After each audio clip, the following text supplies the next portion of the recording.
There's something about this morning, as you guys know, I've been on Broken Earth trips before, and getting the bags ready in the morning and giving the tight hugs to the kids has really made me reflect on all the work that we did before. And there is a passion there that you can't get rid of just because you take on a new role. So there is a big part of me that wishes I was going, but I'm incredibly proud that a member of my family is going. And as I look around the room and see the people who have stepped up and their families, and hear the stories about how they put their hands up right away, it's incredibly heartwarming. And that's the spirit of Newfoundland and Labrador, and that's why we're here to help.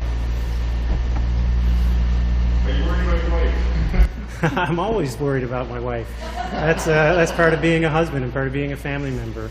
But she's an incredibly empathetic, sympathetic, compassionate, energetic, professional woman who's able to speak for herself, by the way, and will in a second. But I'm incredibly proud, as are the kids, of her for stepping up during this time. What can you tell us about the team itself that's heading out here today? So there's 9 people from Newfoundland and Labrador going to Ontario. There's a combination of doctors, nurses, and nurse practitioner, all of whom have been matched with people in Toronto and to local units there to help. It's a small team, but small teams can have big impacts. This is an example of Newfoundlanders and Labradorians stepping up to answer the call. And I think we should all be, collectively as a province, proud of these individuals and their families for making this sacrifice to help the Canadian collective effort. Will they spread out across the province, or will they be dispatched to one particular? This time around, they're going to be dispatched to the Toronto area, the Greater Toronto area, and mainly within the university hospital network. Are all members of the team fully vaccinated? Yeah, they are. And just for everyone, no services here will be impacted from... No, we've worked hard with the regional health authorities to ensure that there won't be a clinical impact.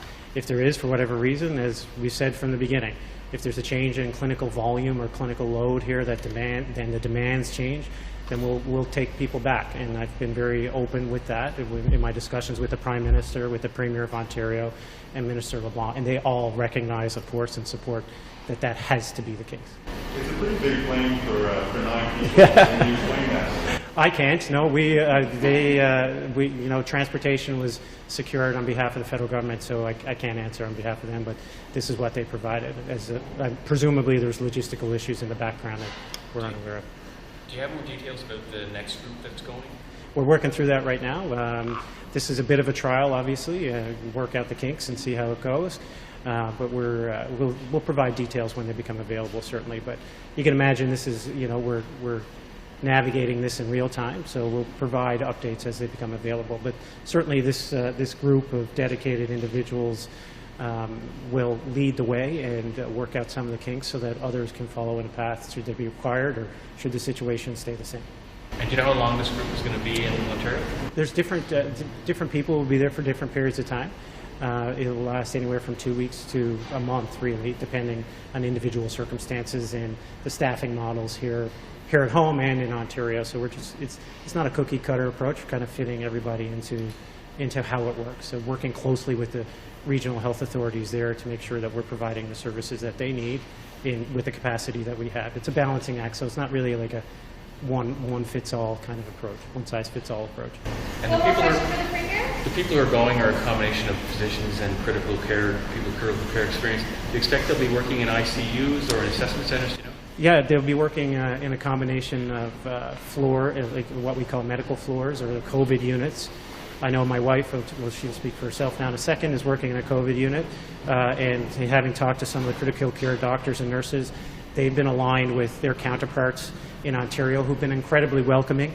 You wouldn't expect anything different from a country like Canada, but they'll be aligned in critical care units, and they've already talked to their counterparts there to ensure that they can start, working almost immediately when they get there. I'm sure there's some paperwork and familiarity that has to occur with the hospital network there, but they'll be up and running in short order.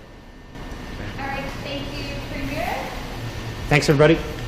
I'm Dr. Allison Furey. It's Allison Furey, and I work in the Janeway Emergency Department here and have for the last 17 years, and as well have been working in the COVID assessment clinics and the infection or the influenza clinic here in St. John's throughout the COVID pandemic, and I've had some background in adult demerge secondary coverage, so that's my background. So why did you decide to volunteer for this?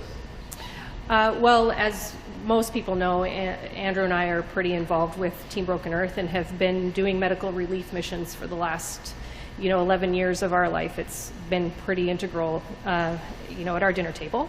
And so when an opportunity comes to help your own country, I'll raise my hand for that. It's an opportunity to help our people, and they've cried out for help. I've followed my colleagues up there, and they're struggling, and they have been for over a year. So if I can go and relieve somebody up there of their, give them some reprieve, then I'm happy to do that. How do you prepare to go from the situation in Newfoundland to Toronto, which is kind of the epicenter of COVID in Canada right now? Well, I've been reminded by my colleagues, and I've reminded myself that medicine is medicine wherever you go. And so there's infection control measures that we follow here in Newfoundland, which they follow there in Toronto. It's a national standard. And I'm really confident that I'll be very safe, and that I have a skill that I can help in Ontario. And I'm not really that worried. What you said your kids? I told them I loved them and that I'd see them in 10 days. Well, I'll see them on FaceTime tonight, but that I'll see them after my isolation, I guess, but that I'd be home in 10 days. And, they're fairly used to one of us going away for work like this, and I think it makes them proud. We do have a 10-year-old who's a little emotional, but he'll be fine in an hour. In past trips, the Premier has gone on, and so is this kind of a trade-off that he's done a few trips, so now it's your chance to get to go while he watches the Fury? Well, there has been a real role reversal. It's usually me helping him prepare to leave, but last night it was a bit surreal, him helping me get ready to leave. So I'm sure there's a bit of FOMO happening, but and generally it is him that goes. So it will be a little bit different to have Mom out of the house, but that's okay. What do your colleagues say? My colleagues have been very supportive. I wouldn't be able to do this trip without them. All of the nurses in the department and the physicians have been very supportive, and I know that there's a couple that have also put their names forward. So we'll see how that unfolds over the next weeks. How do you mentally prepare for this and for the return?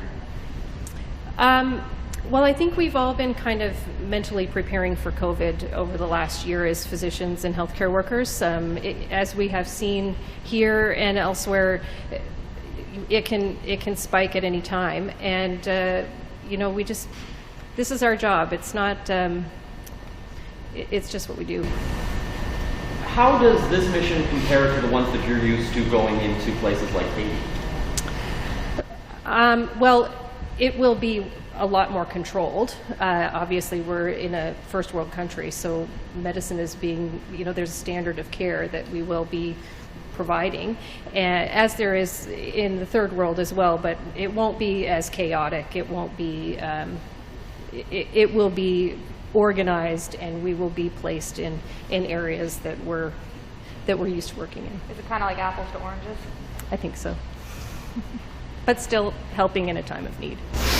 The difference with this mission, though, is you're dealing with a contagious, deadly disease, whereas in other areas you didn't have that fear that you would, yourself become. So how much does that weigh on you?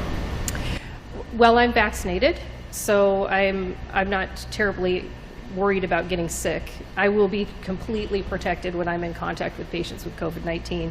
So that isn't a fear that I have. Do you feel this mission will prepare you for any future outbreaks that Newfoundland and Labrador may see? Definitely. Yeah, we haven't seen something like this in this capacity. So I think it will, yeah. One last question for Dr. Furey. Good? Great. Okay, thank you.